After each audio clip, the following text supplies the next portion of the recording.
very special partner here to Blue Star Careers. And one of my most favorite people from the HR world is here to answer some questions about those individuals who are interested in working for Blue Star families. So without further ado, Miss Jessica, tell us a little bit about yourself and how you ended up in Blue Star Families. Oh, sure. I'd love to. Hi, Laura. Thank you so much for the invitation to join. My name is Jessica O'Connor, and I ended up at Blue Star Families in October of 2018, working in human resources. I am a proud spouse of an active duty Army, and we have two young little boys together. And so I'm really excited to partner with Blue Star Families and help other military families out there. Cool. And I'm very excited that you are here to answer a little bit more questions as an employer, as Employer Spotlight. So tell us a little bit, what type of career opportunities can we expect when we apply at Blue Star Families? Well, so currently, Laura, Blue Star Families actually has two different types of roles that are currently open that you can see on our job opportunities page. You can access that through the Blue Star Families website, and it will take you directly to ADP, which is where we house all of our job opportunities. So we currently have our Deploy Fellowship, which we'll discuss a little bit later, as well as our Director of the Racial Equity Initiative. And those two roles are currently open. At any given time, you can find roles with Blue Star Families in marketing, operations, applied research, our different community solutions and development roles, where we are with our chapters, so our chapter directors, as well as development roles, and then technology, and any of our other national community solutions roles. So there are a variety of different career paths that you can choose with Blue Star Families. Now, tell us the most important part of this particular live, which is all the tips, tricks, and application hacks. Okay. How does someone break it in or get into Blue Star Families? What are the best practices that we can all apply to our application process? Absolutely. Well, I think that a lot of these will also apply to anything that you are looking at in submitting an application. But for Blue Star Families specifically, definitely read the job posting. So read through all of it. I think one of the things to note with Blue Star Families is that we have a lot of remote roles, but we also have some roles that are location specific. So just make sure that you're taking a look at what those locations are. And that is usually specifically noted in the job description or the job posting so that you'll know where that's located. In addition to that, when you fill out your application, I know that everyone logs on and there's a part to upload your resume and complete all of the different components of the application. We also have the opportunity to ask some questions through that. And I would just encourage all of our applicants to really focus on answering those questions thoroughly and make sure that you're able to give thoughtful responses, because we do read those. They're not just out there, we do read them. In addition to that, this particular team of Blue Star Families, they like cover letters. So if you've ever been told, don't submit a cover letter, I would say that's contrary at Blue Star Families. And depending on the organization, our team does read your cover letter and they like to receive your cover letter. So a huge tip that I have is when you have that opportunity to upload the cover letter, make sure you've tailored it to the job.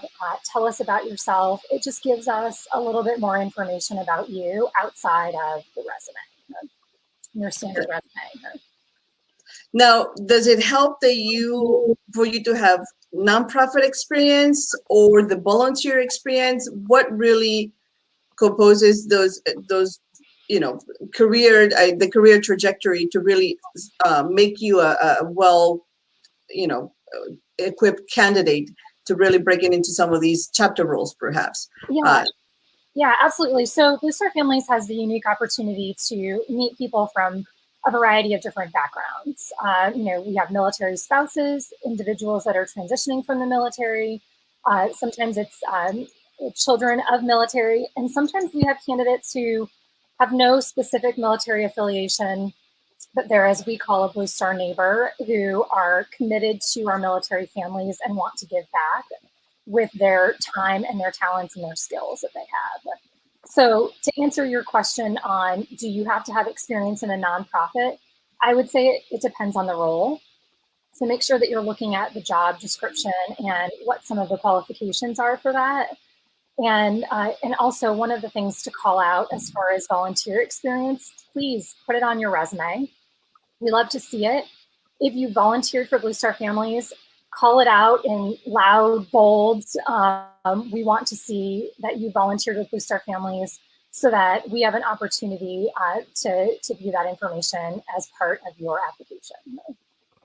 That's cool. Yes, and I know a few of my colleagues who work at the chapter level that started as volunteers, and and then now they have something. They get to enjoy now their position, probably of what they were doing before as volunteers, and now actual as an employee. So I love that you are able to take your skills and your volunteer experience and apply it into a real application scenarios. Now, tell us a little bit more about the Deploy Fellow, which is it's been just. It has what do you want to call it, exploded big time through questions on to myself through our careers program. And so overall, what is this program and what can those who have applied expect when it comes to the timeline? Yeah, absolutely. So if you've been on Blue Star Family's website anytime in the past month, there probably was a pop-up that came up and said, would you like to apply for our Deploy Fellow? And that is something that we would love for you to submit an application. Deploy stands for Diversify and Expand the Pipeline of Leaders for Your Military Community. So say that fast 10 times. So we have shortened that to Deploy. And what we are seeking to do, Blue Star Families, as part of our Racial Equity Initiative, which was rolled out live in the middle of December, is we are going to train a cohort. So all of the individuals that come on board in the Deploy Fellowship roles will be in a cohort. So they'll start together and end together. They'll be on board for 1 year, and we want it to be a group of diverse leaders who will be here for a year in a full-time paid fellowship. So I know one of the questions that we've been getting is, well, what exactly are you looking for? What's the ideal candidate look like for the Deploy Fellow? And I think that there are a variety of different items that we are, or different attributes, I should say, that we're looking for. But most important, we're looking for individuals who are really looking to contribute and make a difference in the lives of our military families and represent our racially diverse military families. So that's where the Deploy Fellowship Initiative has stemmed from. There are many new skills that can be learned through each of the fellowships. If you log on, you'll see all of the different roles. Some are focused on finance, mental health. Others are going to be embedded in our chapters. And so they'll be working directly with our community leaders, as well as military leaders and our military families right on the ground. And those individuals will be in a variety of different chapters. There may be opportunities for several different chapters to be represented through the Deploy Fellowship. And I know a very common question that I've been asked is, can I reapply for more than one fellow if I meet the different requirements for 2 or 3 or more roles? Yeah, yes, please. And many have already in the applications that have been submitted since we opened the application period. We actually, and going back to those questions that are part of the application, so we made it easy that you only have to submit one application. And if you are interested in other fellowships, that you just note those fellowships in those questions. And we will make note of that on the back end so that you don't have to continue to submit your application. We do have a database that we keep all the resumes. When you submit your resume, it ends up being on file through that. However, if you see another opportunity that comes on board, so something else is posted on our website, we do ask that you submit another application for that and then upload your information for it. And if you have questions about that, of course, you're always welcome to reach out to us. But absolutely, please do apply for other opportunities. Even if one doesn't work out, you never know what may come down the line. Thank you for that. And I do have a question from one of our currently watcher viewers on Facebook. It says, are there any O'Connor's friendly positions right now? Not at this time. Not at this time. Great question. Not at this particular time. However, I would say that depending case by case, we look at those, but currently they are based in specific locations and in the continental US. So. And can you, for most part, tell us about the positions? Can you travel? Does this position travel with you? The majority of these positions travel with you? Can you relocate to other areas as we continue to be part of the military active duty lifestyle? Yeah, great question, Laura. So it, again, depends on the position. There are some positions, for example, our chapter directors, where they are specifically on the ground and they are providing services and support to the military families in a specific location. And those roles would not PCS with you in an active duty military family. Now, for other roles, there may be opportunities. So it really is position dependent and something that would be discussed at the point that something comes up where a PCS needs to take place. But personally, I think the biggest thing is to make sure that you proofread the resume and that it's reflective of the type of roles that you're looking for. And so, and as opposed to getting hung up on the format of the resume, I think for me, it's more the content of the resume. And so I do think that, depending on the timing of the application process, I know that our team strives to contact everyone, regardless of whether you're selected or not selected.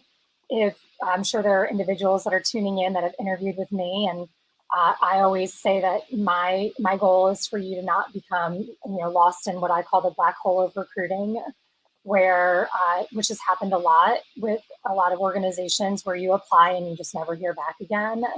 So it's a huge point for me personally, as well as for our team, that you do receive some type of notification. As far as following up on that,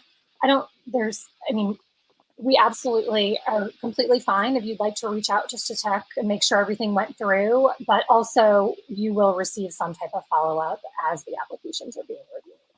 Great.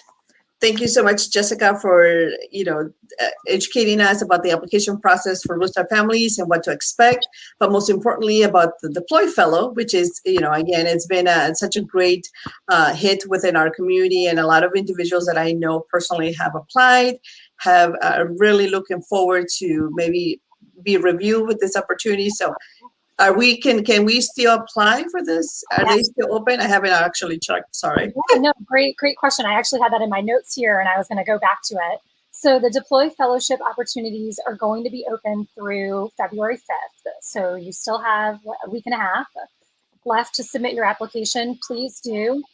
Would love to see you apply for it. And at that time, our team will be reviewing, and then the next step with the Deploy Fellowship, if you are an applicant who's selected to move forward, then you'll receive information on next steps.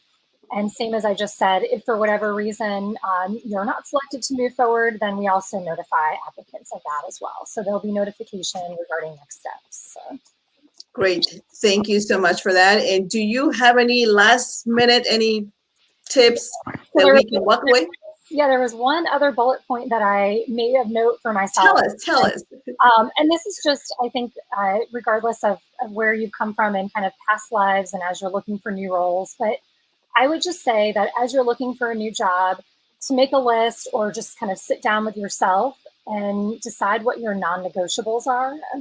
And I think it's really important that as you start to come into interviews, whether it be with an HR or with managers, that you start to look through that list. So for some people, it's, I need this certain title. Other individuals, it's a certain type of compensation or benefits, or maybe it's a certain type of management style that you're looking for. And I think that if you go into the interview process looking for that initially, then usually as you continue to get through the process, you're able to make decisions a little bit faster because you know what your non-negotiables are. So.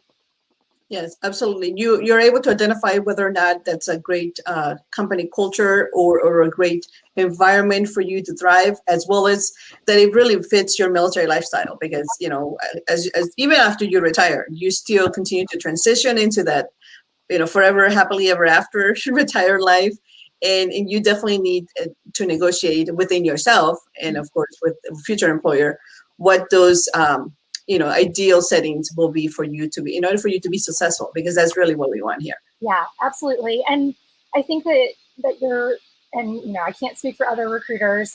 I know for myself personally, I would rather have us have those conversations up front so that we know where everyone stands. That way, as you go through the process, you really feel it's just as much about matching with an organization as it is an organization matching with you.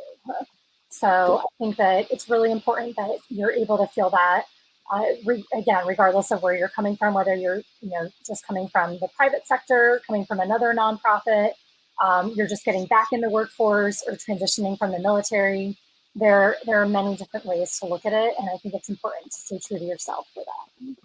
Absolutely. That's a beautiful way to wrap it up. So thank you so much, Jessica, for taking time of your busy schedule as you continue to review so many Deploy Fellow applicants, but also encourage everyone who is out there exploring career opportunities with Blue Star Families to continue to submit your application, review what's available at our site, directly, and we'll put it up above from this video so that you can go straight to the right link and make sure that you submit your application. So thank you so much, Jessica, for taking the time to do this. And have a great rest of your week. Apply for the Deploy Fellowships. Tell your friends.